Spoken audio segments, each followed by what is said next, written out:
ശുഭദിനം നേരുന്നു.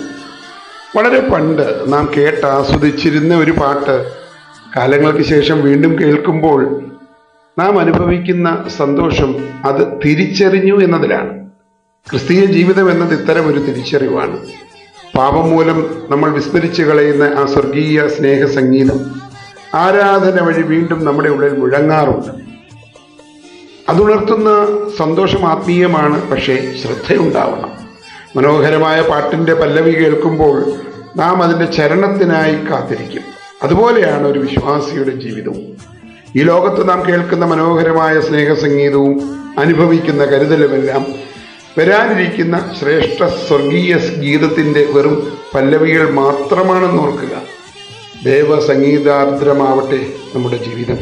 ശുഭദിനം നേർന്നുകൊണ്ട് തോമസ് പി ജോൺ.